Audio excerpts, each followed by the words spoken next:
Hello and welcome to 21st Century. I'm Daljit Dhaliwal. For most of us, owning a passport or identity card is something we take for granted. But many people around the world have never been recognized as citizens of their own country. We travel to the rainforest of Gabon in West Africa to meet such a group, the Pygmies. And with us is one man determined to help them on their route to recognition.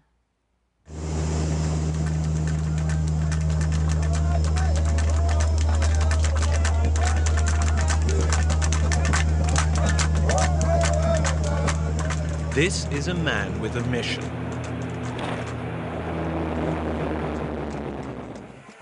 His name is Léonard Adambo and he's from Gabon. I'm a bit like the squirrel, that animal which lives high up in the branches and who comes to tell those who live down below what he's seen. Those who live down below are his people, the Pygmies.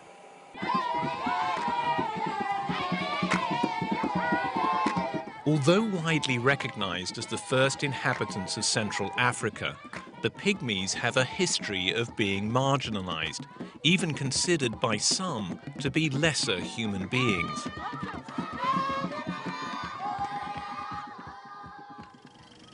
An early team of Western explorers described them as likable little people when friendly, who live a primitive life and who can climb trees like monkeys. At the turn of the 20th century, the Pygmies were so misunderstood that several were put on display at the St. Louis World Fair in the United States, and later at a New York zoo. One pygmy was exhibited in a cage with the monkeys.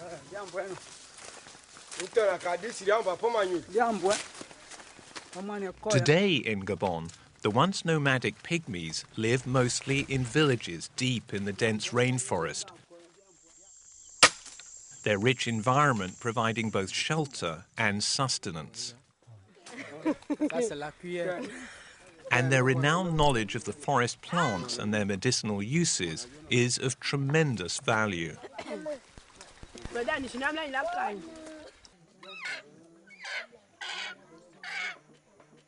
But largely forgotten, they're not even recognized as citizens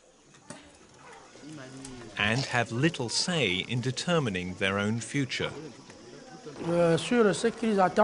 What they really want is development.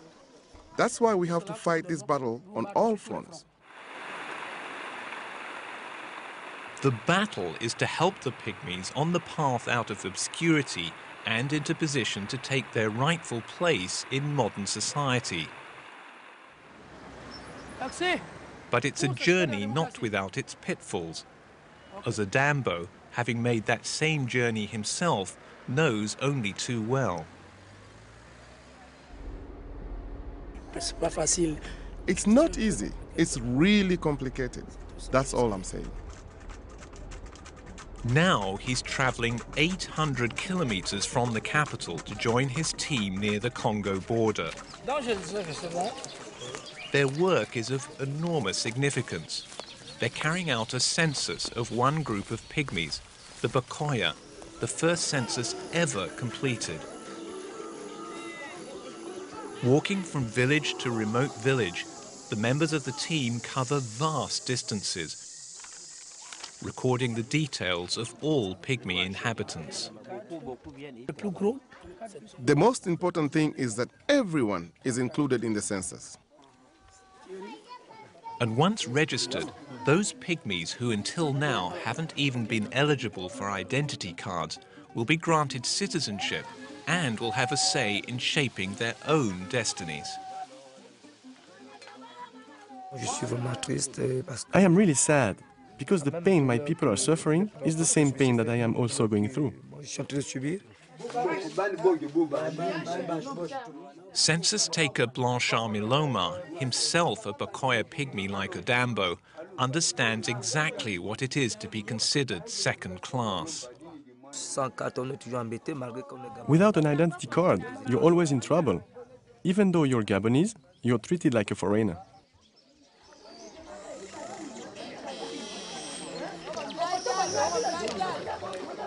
Having never been counted before, nobody knows exactly how many pygmies there are in the country. Estimates range anywhere from 10,000 to 20,000. The census, the first step in registering their numbers, is funded and overseen by the United Nations Democracy Fund, UNDEF, which works to make sure people everywhere have a voice and can take part in elections and the affairs of their country.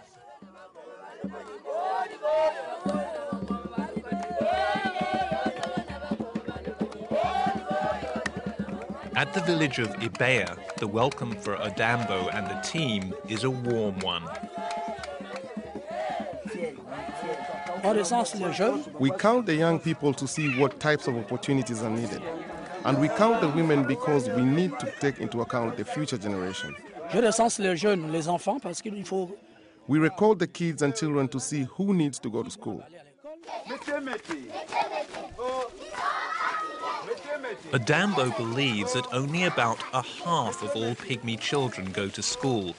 Most parents can't afford to send them. As a result, some 90% of pygmies in Gabon, according to World Bank estimates, are illiterate. Access to health care is also a challenge. They can't go to hospital because they'll be asked for money, and they'll be asked for some kind of identification, and they don't have it. Emile Kombwatoa, another census taker and a retired school teacher, has spent years working in the pygmy community. Without that identity card, he says, they also can't vote.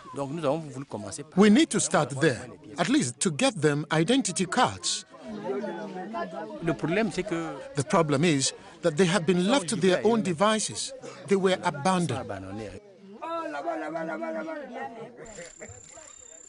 Without this access to basic services and jobs, and with food and their natural resources becoming ever more scarce, most live a precarious existence.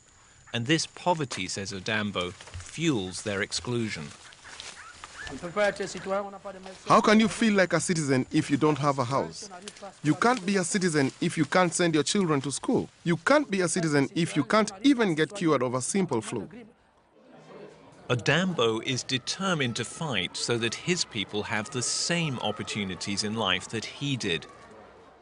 As one of the few pygmies in Gabon with a university degree, his access to education was crucial in enabling him to be their voice until they're able to speak for themselves.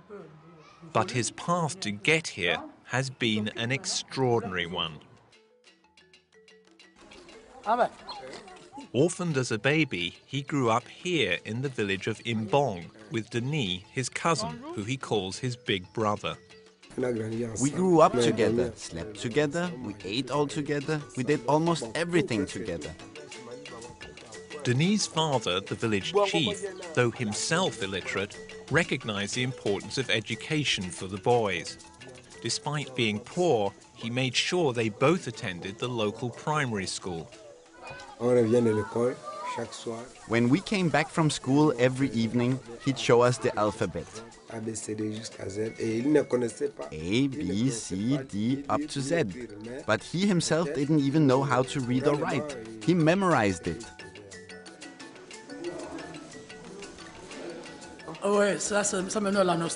It fills me with nostalgia to think that I passed through here. I always tried to work hard in the lessons, in spite of the fact that my trousers were completely in pieces. It was the teachers who used to bring me underwear.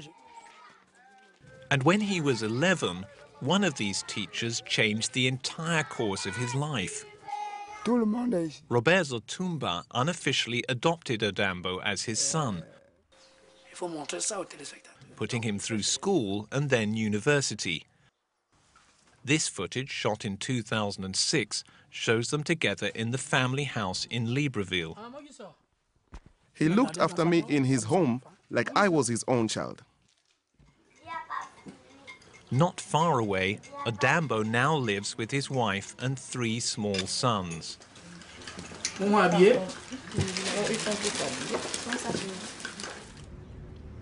After dropping his son at school, Adambo heads to the office of Minapiga, an organization he formed and now heads to fight for Pygmy rights, and which, with UNDEF support, is responsible for completing the census. Today, he's updating his colleagues on the progress of this work.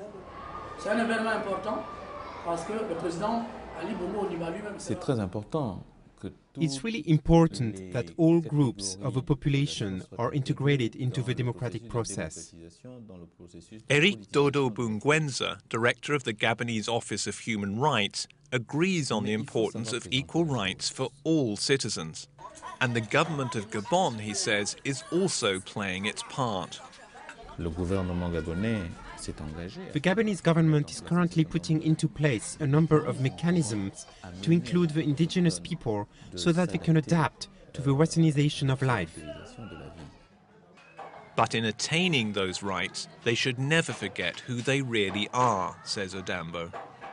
If you lose touch with your practices, with your customs, that's a total uprooting, and it's truly disastrous, awful. One of the practices he misses most is speaking his native language, Bakoya. As Adambo's wife is not a Pygmy, at home they speak in French. His own sons now barely speak his language. I don't want them to be completely uprooted like me, but what can I do? It's really painful for me, really painful. To maintain their roots in the forest, Adambo has had a hut built in Imbong, near the site where he was born. This is where he plans to bring his children for holidays, so they too will form a bond with the forest, as he and his ancestors have always had.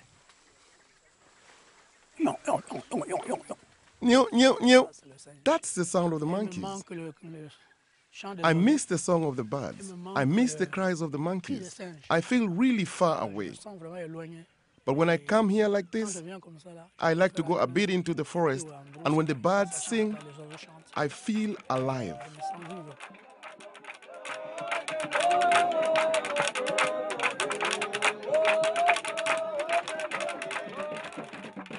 The Pygmies are now on the verge of being granted citizenship.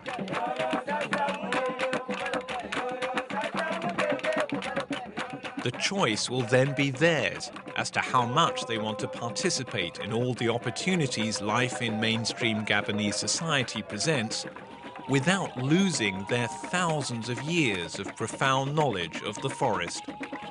Adambo, having already taken those steps, has some words of advice. Development is not easy. It is possible, but one should give it some reflection. I try to draw attention to the dangers of developing too fast. We are people of the forest. We should always keep one foot in the forest. The forest is our life.